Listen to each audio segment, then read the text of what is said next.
Silakan duduk Bapak Ibu Saudara. Shalom semua. Sekali lagi shalom semua. Bapak Ibu Saudara, saya bicara tadi pagi mengenai jadilah sesuai imanmu, dan itu meliputi 3 hal. Kalau orang bicara tentang jadi sesuai imanmu, yaitu mereka punya pengalaman, dan pengalaman itu saya bagi tadi pagi menjadi 3. Pengalaman pribadi, pengalaman dengan iman, dan pengalaman mengalami Tuhan secara langsung. Nah, hari ini saya masih tidak jauh berbeda. Kita masih bicara tentang iman atau kebaktian kedua. Iman yang sesuai dengan harapan kita dan harapan Tuhan. Tadi saya harus ganti pakaian ya, sebab saya bikin video 2 kali. Jadi kalau pakaian sama tidak bagus. Nah, saudara-saudara, iman yang sesuai dengan harapan kita dan harapan Tuhan. Perhatikan ini tema baik-baik. Saya mau saudara tangkap baik-baik, mengerti baik-baik. Iman yang sesuai dengan harapan kita dan harapan Tuhan. Nah, saudara-saudara, setiap kita punya iman, setiap kita punya harapan. Yang membuat kita tidak bisa mendapatkan apa yang kita imani dan apa yang kita harapkan, karena menurut apa yang saya pelajari adalah kita memang mengimani dan mengharapkan sesuatu dari Tuhan, tapi sayangnya kadang-kadang harapan kita itu tidak sesuai dengan harapan Tuhan. Bapak Ibu mengerti ini tema ya? Iman yang sesuai dengan harapan kita, tapi harus sesuai dengan harapan Tuhan. Kalau kita punya iman, kalau kita punya harapan pada Tuhan, tapi tidak sama dengan harapannya Tuhan, Anda tidak akan dapat, walaupun mungkin kelihatannya kita beriman dan kita menaruh harapan pada Tuhan. Jadi tidak semua iman dan tidak semua pengharapan kita dapat. Kalau pengharapan itu kita dapat, kalau pengharapan dan iman itu sekali lagi sesuai dengan harapan Tuhan. Bapak Ibu saya di sini mengerti ya. Jadi harus ada apa? Sinkron antara harapan kita, iman kita dengan harapannya Tuhan. Contoh, ada satu ayat Alkitab yang mengatakan begini, kamu berdoa juga, tapi kamu tidak dapat apa-apa karena doamu, kamu mau supaya kamu mendapatkan apa yang kamu inginkan, yang tidak sesuai dengan maunya Tuhan. Jadi begini, jadi kita tuh taruh iman kita boleh, taruh harapan kita pada Tuhan boleh, tapi harus sesuaikan dengan pola maunya Tuhan, baru Tuhan kasih. Contoh, saudara minta untuk dapat jodoh, menikah, misalnya. Saudara minta jodoh, harus menikah. Kan kita minta jodoh, itu harapan kita, iman kita. Seperti tadi pagi saya bilang, saya iman adalah tahun 2000 saya menikah di umur 28. Dan benar, saya di umur 28 tahun 2000 saya menikah. Itu harapan saya.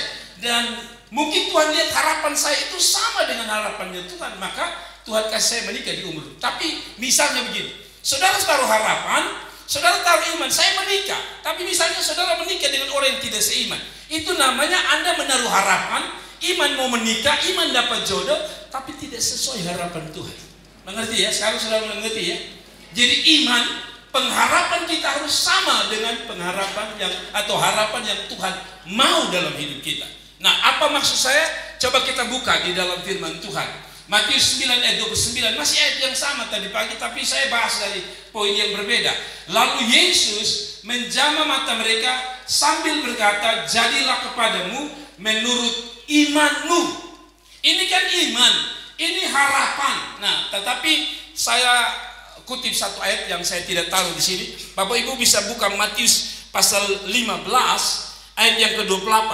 Biar di situ saja, kalau tidak ada saya baca untuk saudara. Matius 15 ayat 28 ada bunyi yang mirip. Maka Yesus menjawab dan berkata kepadanya, hai ibu, besar imanmu, maka jadilah kepadamu seperti yang kau kehendaki, dan seketika itu juga anaknya sembuh. Jadi saudara perhatikan baik-baik. Maka Yesus menjawab dan berkata kepadanya, hai ibu, besar imanmu, maka jadilah kepadamu seperti yang kau kehendaki, dan seketika itu juga anaknya sembuh. Perhatikan, ibu ini dalam ayat yang ke-28 dari Matius pasal 15, dia punya iman, dia punya pengharapan. Lalu Tuhan bilang gini, jadi sesuai kehendakmu, maksudnya kehendak dari ibu ini. Tapi kenapa kehendak ibu ini dituruti? Karena kehendak ibu ini juga sesuai kehendak Tuhan. Jadi kalau saudara doa, saudara taruh iman, taruh pengharapan tidak dapat, coba cek baik-baik. Jangan sampai harapan dan imanmu itu bertolak belakang dengan maunya Tuhan. Tadi saya suka contoh yang satu. Yang kedua, misalnya Tuhan kasih saya pekerjaan, tapi di dalam hati saudara punya motivasi begini, kalau saya dapat pekerjaan, saya mau kasih tunjuk, saya musuh dong bilang, melihat toh beta sudah jadi orang luar biasa. Itu pun salah. Jadi mengerti ya, pengharapan boleh, iman boleh, tapi harus sesuai dengan apanya maunya Tuhan. Sudah saudara mengerti? Sekarang kita taruh harapan kita. Bagaimana supaya harapan kita itu sesuai dengan harapan Tuhan? Iman kita yang kita taruh sesuai dengan harapan Tuhan, begitu. Gampang saja, menurut cerita dari dua orang buta yang disembuhkan dari Matius pasal 9 ini, kita dapati beberapa poin. Jadi begini, mana dari iman yang sesuai dengan harapan dan keyakinan kita adalah iman harus sesuai dengan harapan Tuhan kita yang tadi saya sudah bilang. Next, langsung pada poin pertama. Saya selalu bermain poin dan perhatikan ini. Iman yang sesuai dengan harapan Tuhan atau pengharapan yang sesuai dengan pengharapan Tuhan. Pertama, iman itu harus disertai dengan tindakan nyata, yaitu setia mengikut Tuhan. Jadi begini, kita taruh harapan pada Tuhan, kita taruh iman kita, saya percaya Tuhan pasti tolong saya percaya Tuhan sembuhkan saya, misalnya gitu. Tetapi harus dibarengi dengan harapan Tuhan. Bukan sekedar saudara taruh harapan saudara untuk dapat kesembuhan, pertolongan Tuhan, tapi harus dibarengi dengan harapan saudara yang saudara taruh pada Tuhan. Itu dengan apa? Setia ikut Tuhan. Jadi ini konteksnya ini. Di dalam Matius pasal yang ke-9 29 ada dua orang buta yang rindu disembuhkan. Mereka punya harapan disembuhkan. Lalu Tuhan bilang, jadi sesuai harapanmu, jadi sesuai imanmu gitu. Nah, kenapa Tuhan kasih, menurut saya periksa dari ayat ini, bahwa iman mereka itu selain harapan mereka ikuti dengan tindakan nyata. Buktikan bahwa saya di samping punya harapan pada Tuhan, punya iman pada Tuhan, tapi saya punya komitmen. Selama saya belum dapat jawaban itu, sebelum saya dapat harapan itu, saya mau isi hidup ini dengan setia kepada Tuhan. Baru saudara akan lihat harapan saudara ditolong oleh Tuhan. Coba kita lihat ayatnya, perhatikan ayat ini. Ketika Yesus meneruskan perjalanannya dari sana, dua orang buta mengikutinya. Apa kerinduan mereka? Apa harapan mereka? Sederhana, buta bisa lihat, itu harapan mereka. Tapi mereka tidak sekadar berdoa untuk harapan mereka bisa melihat. Mereka buktikan dengan pengharapan mereka itu, mereka ikuti dengan sebuah tindakan untuk setia kepada Tuhan. Saudara baca ini, dua orang buta itu apa? Mengikutinya. Jadi perhatikan, muncul ayat yang keberapa tadi? Ayat 29 baru bilang begini, jadilah sesuai imanmu. Tapi sebelum jadi itu pengharapan sesuai imanmu, ada satu langkah pertama. Dia ikuti Tuhan terus kemana Tuhan mau. Banyak orang, maaf, ingin mujizat, ingin lihat pertolongan Tuhan, tapi tidak pernah mau ikut Tuhan. Jadi kalau saudara taruh pengharapanmu, itu namanya apa? Pengharapan palsu. Kelihatannya saudara beriman, kelihatannya saudara berdoa taruh harapan pada Tuhan, tapi ada sikap menurut Matius pasal yang ke-9 ini. Ada sikap yang mendahului pengharapan yang dia taruh pada Tuhan, yaitu mengikuti Tuhan. Kalau saudara mau lihat sesuatu Tuhan kerjakan, sebelum Tuhan jawab doa dan pengharapan saudara, buktikan kepada Tuhan, saya bukan sekedar mengharapkan mujizat, saya mau ikut dan mengiring engkau. Orang muda dengar, orang muda dengar, orang muda dengar.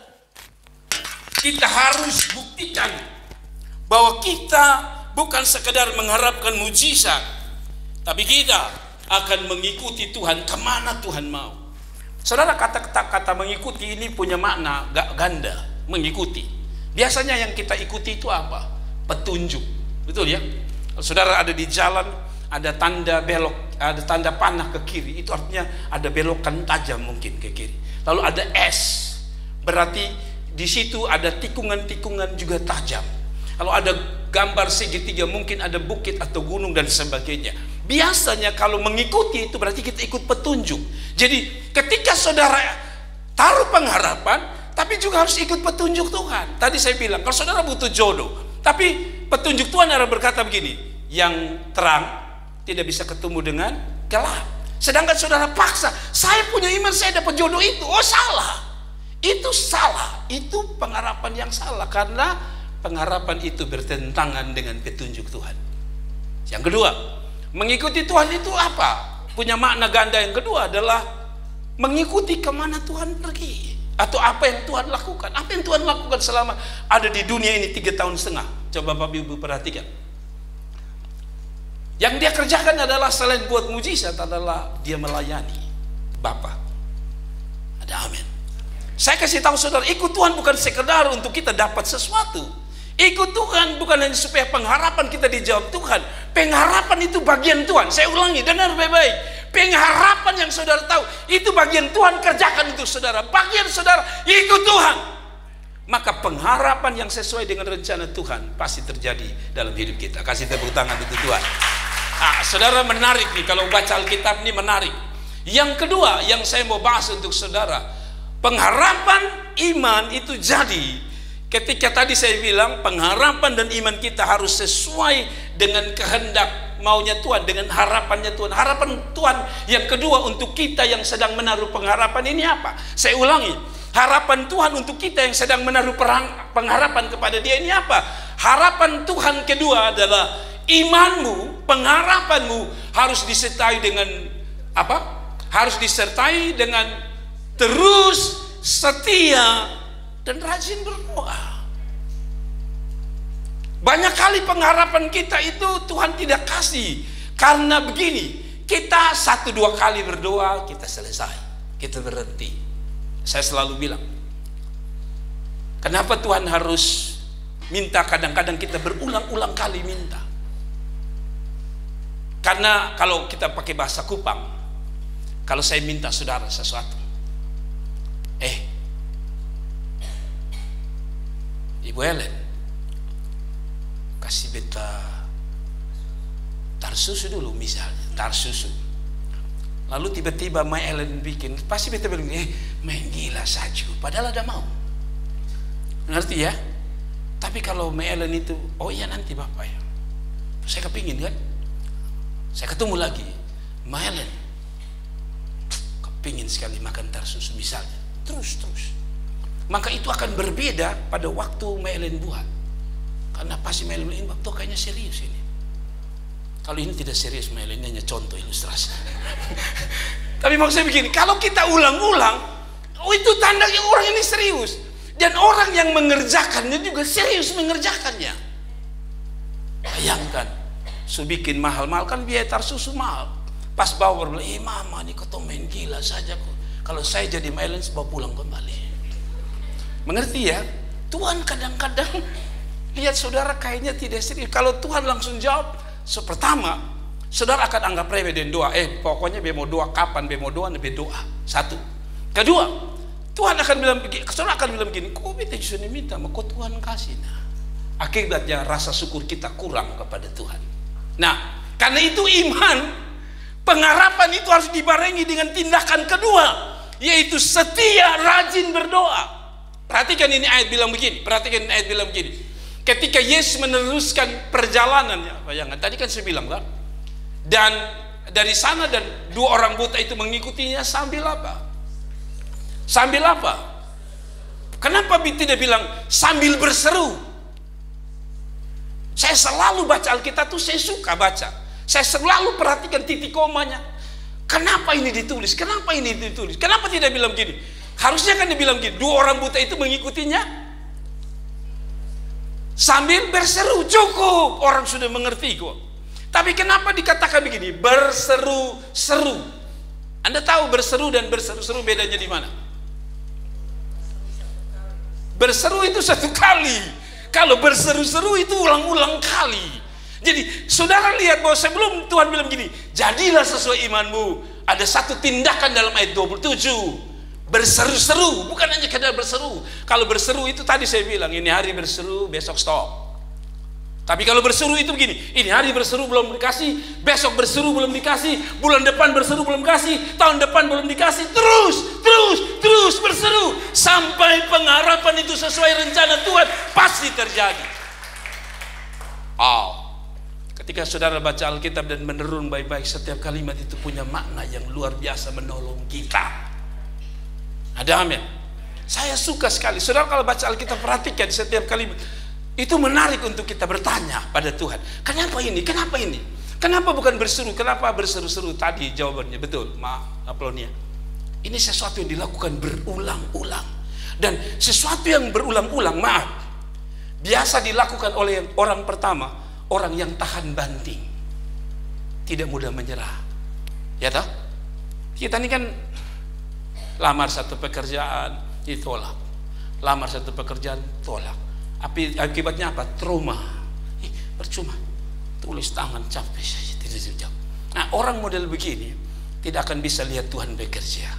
Karena Tuhan tidak ingin orang yang menyerah. Jadi berseru-seru itu bicara tentang bukan hanya rajin, tapi bicara tentang spirit. Saya selalu bilang spirit yang tidak pernah kenal putus asa. Tuhan kadang-kadang tuh bukan tidak sanggup jawab kita, tapi Tuhan lihat, anak ini model-model, beta sudah tahu dia biasa 2, 3, 4 kali, dia kalau beta belum jawab dia stop. Tuhan tidak begitu. Ada waktu saudara baru pikir saja Tuhan suka kasih. Pernah saudara pikir tiba-tiba Tuhan kasih. Tapi ada waktu Tuhan saudara berseru 1 kali juga Tuhan kasih. Tapi pernahkah saudara ingat bahwa berulang-ulang sampai 1 titik baru Tuhan kasih? Mungkin Tuhan mau begitu. Ini harapan Tuhan. Jadi ingat, jangan kecewa kalau harapan kita belum dapat. Coba perhatikan dua langkah tadi. Mungkinkah harapan Tuhan juga sudah saya kerjakan, atau hanya saya mengharapkan apa yang saya harapkan dari Tuhan yang Tuhan kerjakan? Saya ulangi lagi. Kenapa Tuhan belum jawab? Karena mungkin kita hanya mengharapkan apa yang Tuhan bisa berikan pada kita. Kita lupa memberikan sesuatu untuk Tuhan sebagai harapan Tuhan itu, yaitu tadi, 1 tadi ikut Tuhan, 2 rajin berseru. Kenapa harus rajin berseru dan kenapa berulang-ulang? Tadi saya sudah jelaskan sedikit. Orang yang berulang-ulang minta, bukan hanya memberi dia sebuah semangat spirit bahwa orang ini tidak kenal pantang menyerah, tapi yang kedua, dia bisa mengajarkan kepada orang lain tentang kuasa doa. Kan ada orang nanti ketemu bilang, bagaimana mama kalau tentang doa? Kayak kadang-kadang capek, berdoa sudah jawab. Tapi karena saudara punya pengalaman, saudara begini, mama jangan stop berdoa. Beta ini alami. Beta ini juga ulang-ulang sampai beta juga hampir kecewa. Tapi karena beta terus, akhirnya Tuhan jawab. Jadi yang kedua bukan hanya menguatkan kita, membuat spirit ini makin kuat, tapi yang kedua kita bisa menguatkan orang lain. Tapi yang ketiga yang paling penting, itu sesuai harapan Tuhan. Dengar, doa yang terus menerus itu sesuai harapan Tuhan. Kan ada ayat Alkitab yang mengatakan mengucap syukur dan berdoa tanpa jemu-jemu. Betul tidak? Itu harapan Tuhan. Amin. Amin. Yang terakhir, yang terakhir dari poin ini, doa itu juga mempertebal dan menguatkan iman. Kenapa saya bilang doa itu mempertebal dan mempertahankan iman, memperkuat iman maksud saya? Karena doa itu adalah bentengnya orang percaya. Ada hal di mana kita bisa selalu bilang, saya bisa lihat, oh ini persoalan saya di depan. Tapi ada waktu di mana persoalan itu seperti menjadi buntu. Doa adalah pertolongan atau pertahanan iman. Yang setuju katakan amin. Setelah Yesus masuk ke dalam sebuah rumah, datanglah kedua orang buta itu kepadanya, dan Yesus berkata kepada mereka, percayakah kamu bahwa aku dapat melakukannya? Mereka menjawab, ya Tuhan, kami percaya. Mundur ke atas. Kalau saudara perhatikan baik-baik, jadi sambil berseru-seru dan berkata, kasihanilah kami, hai anak Daud. Kita masuk pada poin ketiga. Perhatikan dulu, sebelum kita masuk pada ayat itu, saudara lihat ini baik-baik. Saudara lihat ini baik-baik. Yang terakhir, apa harapan Tuhan di dalam pengharapan kita? Saya ulangi lagi, saya bermain kata ini. Apa pengharapan Tuhan di balik pengharapan kita? Selalu kita hanya fokus pada pengharapan kita, sehingga waktu Tuhan belum jawab atau Tuhan tidak menjawab, kita kecewa dan berkata, saya berhenti berharap sama Tuhan, saya berhenti mengandalkan Tuhan. Padahal Tuhan masih punya harapan di tengah-tengah persoalan ini. Jadi dia izinkan orang dua ini buta karena dia tadi mau melatih ini orang buta ini cari beta ini hanya mau mujizat atau dia mau ikut beta. Dia mau berdoa hanya 1-2 hari sebagai kebutuhannya atau memenuhi kebutuhannya atau jadi kebutuhan setiap hari untuk berdoa. Itu poin kedua. Dan poin ketiga, Tuhan ingin memberikan apa yang menjadi harapan kita kalau kita ikut harapannya, yaitu harapan ketiga daripada Tuhan. Di dalam pengharapan kita adalah iman yang disertai dengan keyakinan. Keyakinan pada 2 hal. Tuhan tuh harapkan begini. Kan mereka buta, mereka punya harapan bisa melihat. Bahasa saya sederhana, mereka ingin melihat, itu harapan mereka, itu iman mereka. Tapi begini, kita selalu begitu. Saya percaya Tuhan. Begitu gampangnya kita bilang kita percaya. Percaya itu harus ada dasar. Betul tidak? Ada orang nih baru muncul, tidak dikenal, langsung bilang, Mama Enda, pinjam Mama Enda motor dulu. Kita tidak akan kasih. Kenapa? Sederhana, kita belum kenal dia, kita belum bisa kasih dia. Jadi begini, percaya itu harus ada dasar. Anda tidak hanya sekadar dasar begini, aku bab tuh khotbah nah sudah, aku bab tuh bilang begitu nah, atau bipun tetangga bilang begitu, atau teman beta bilang begitu. Tidak bisa. Dasarnya harus sesuai dengan harapan Tuhan. Apa itu? 2 saja harapan Tuhan. Yakin dalam 2 hal. 1, yakin dalam perkataan Tuhan. Saudara baca ayat ini, baca ayat ini. Jadi sebelum dapat ayat 29 tadi, maka saudara harus perhatikan ayat 28. Setelah Yesus masuk ke dalam sebuah rumah, datanglah kedua orang buta itu, sama-sama datang, punya pengharapan yang sama kepadanya. Dan Yesus berkata kepada mereka, percayalah kamu bahwa kamu akan dapat melakukan dia. Kembali yang tadi, ayat yang tadi sebelumnya. Saudara perhatikan ini, ya perhatikan ini. Ayat 28, setelah Yesus masuk ke dalam sebuah rumah, datanglah kedua orang buta itu kepadanya dan Yesus berkata kepada mereka, percayakah kamu? Lalu dijawab oleh mereka apa? Ya Tuhan, kami percaya. Jadi kalau Tuhan mau tanya, lu punya pengharapan apa? Saya mau melihat, lu punya pengharapan apa? Saya mau lihat Tuhan tolong keluarga saya. Lu punya pengharapan apa? Saya ingin supaya Tuhan bekerja lebih luar biasa lebih. Itu pengharapan kita. Lalu Tuhan tanya dengan sederhana, kamu percaya pada pengharapanmu?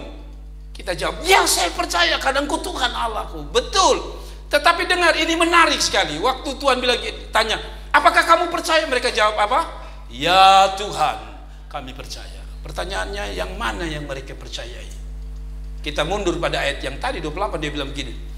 Di mana dia percaya? Setelah Yesus masuk ke dalam sebuah rumah, datanglah kedua orang buta itu kepadanya dan Yesus apa?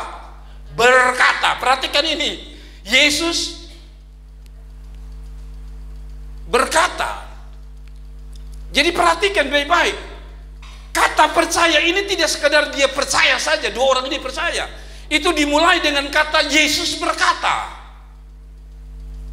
Jadi baca Alkitab saya selalu bilang jangan baca sembrono. Selalu kita ambil di ujung-ujung. Oh, dia percaya lalu Tuhan berkata jadilah sesuai iman dan mereka melihat. Oh, salah. Salah. Baca Alkitab baik-baik.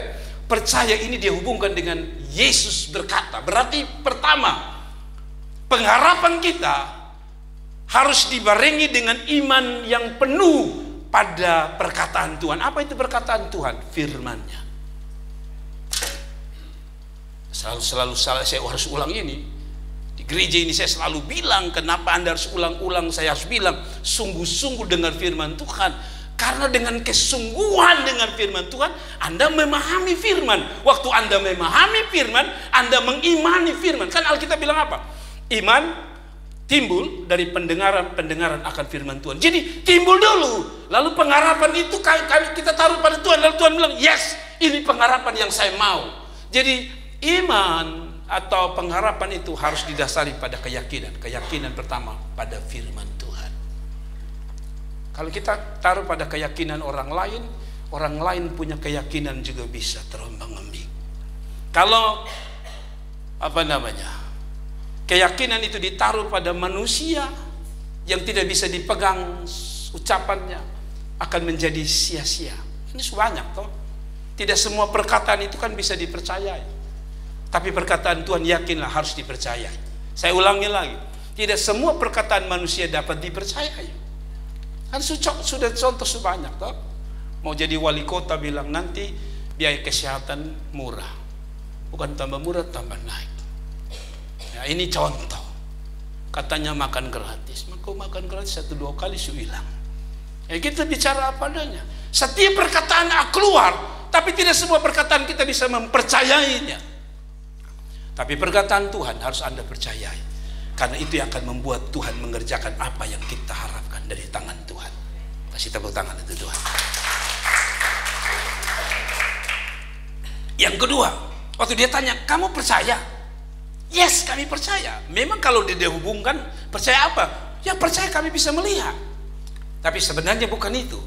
Percaya di sini adalah saudara ini, bukan hanya sampai Yesus berkata. Yesus berkata kepadanya, percayakah kamu bahwa aku dapat melakukannya? Dengar kata ini. Pertanyaan kedua adalah, apa yang dia percaya? Apa yang 2 orang ini percaya? Apa yang 2 orang buta ini percayai? Di samping perkataan Tuhan, kan yang ngomong Tuhan, suara Tuhan. Tapi yang kedua dia bilang begini, kamu percaya saya bisa melakukan? Dan mereka berkata, kami percaya. Jadi yang terakhir, pengharapan itu harus dibarengi dengan keyakinan, bukan hanya pada perkataan Tuhan. Satu waktu Yesus berkata, cukup berkata ya,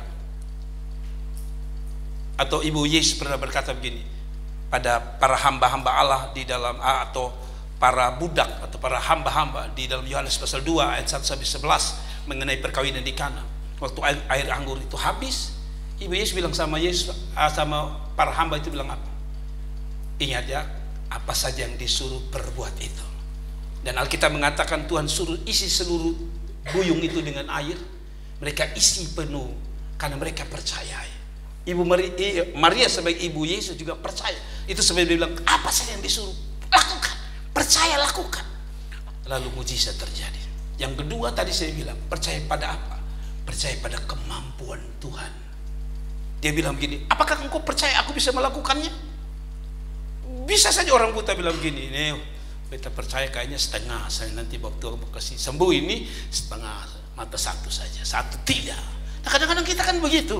Kita bilang, kita dengar firman, kita percaya Tuhan, tapi kadang-kadang kita punya iman ini kadang-kadang setengah dengan kemampuan Tuhan. Ya kan? Contoh paling gampang. Ya, ada seorang teman saya bilang begini. Dia seorang pendeta. Dia bilang begini. Dia bilang kepada jemaatnya, saya sedang beriman kepada Tuhan. Tapi kalau Tuhan tidak jawab, bendahara tolong saya ya. Mengerti ya? Kadang-kadang kita begitu. Taruh harapan pada Tuhan. Tapi kita susah belasera lebih dahulu. Bendahara. Amin. Kayaknya kita tidak begitu ya. Tapi kebanyakan orang selalu begitu. Setelah mereka taruh pengharapan, mereka ragu sendiri dengan Tuhan. Saya berharap kita jangan ragu, karena katanya ragu itu sedang menghina Tuhan. Keraguan kita sedang menghina Tuhan. Ya kan?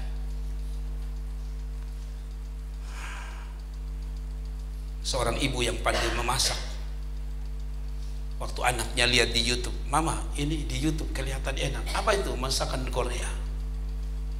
Mana coba mama lihat? Oh ini gampang ini. Masih anak bilang gini, mama kayak tahu-tahu.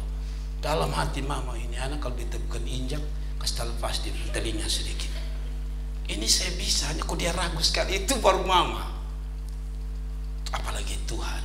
Nah sekali lagi dia bilang begini, percayalah, percayakah kamu? Apakah aku dapat lakukan? Nah sekarang saya tanya untuk saudara, ini ayat untuk saudara.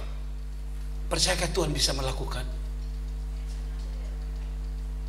Sekali lagi, hubungkan itu dengan pengharapan saudara masing-masing. Pertanyaan ini seolah-olah Tuhan yang sedang tanya kita, percayakah Tuhan bisa melakukannya? Waktu saudara berpikir ini sudah titik nol, titik terendah, titik tak berdaya, tidak mungkin. Pertanyaan Tuhan sedang tanya untuk kita pagi hari ini. Percayakah engkau bahwa aku bisa melakukannya? Harus jawab dengan keyakinan, aku percaya. Dasarnya bukan hanya sekedar percaya. Saya tanya saudara, saudara percaya saya? Kasih lisannya bilang percaya, bayangkan. Sekali lagi saya tanya saudara, saudara percaya saya? Berarti selama ini saya khotbah Anda tidak percaya. Saya ulangi lagi pertanyaan. Saudara percaya saya? Percaya. Kalau saya bilang begini, besok dan setiap bulan, setiap tanggal 1 minggu pertama perjamuan kudus, Anda akan mendapatkan satu orang 50 kilogram beras. Anda percaya tidak? Anda percaya tidak? Tahu seberasaan, Anda percaya tidak? Tidak. Saya mau kasih tahu saudara, kenapa saudara tidak percaya? Apa tuh foto saja jubahan masih sama dan dulu dan sekarang dan selamanya kok? Mengerti ya? Percaya itu boleh, tapi percaya itu harus ada dasar, kan? Saya bisa kasih saudara satu bulan 50 kilo per orang itu. Buktikan gereja saya tidak begini lagi. Mengerti maksud saya? Waktu Tuhan bicara, dia bukan seperti saya yang hanya bisa omong dan janji. Dia ini sudah membuktikan. Air berubah jadi anggur, buta melihat.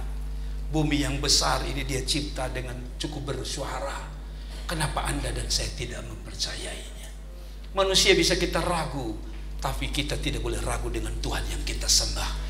Manusia kita bisa ragu, tapi kita tidak boleh ragu dengan Dia yang kita layani. Letakkan semua itu dan bilang, Tuhan, aku taruh harapanku, dan kiranya ini sesuai dengan harapanmu, dan ini yang akan jadi suara dari surga untuk saudara. Jadilah sesuai imanmu. Tuhan memberkati. Kita tepuk tangan dan kita berdoa. Bapak Ibu, kita bangkit berdiri.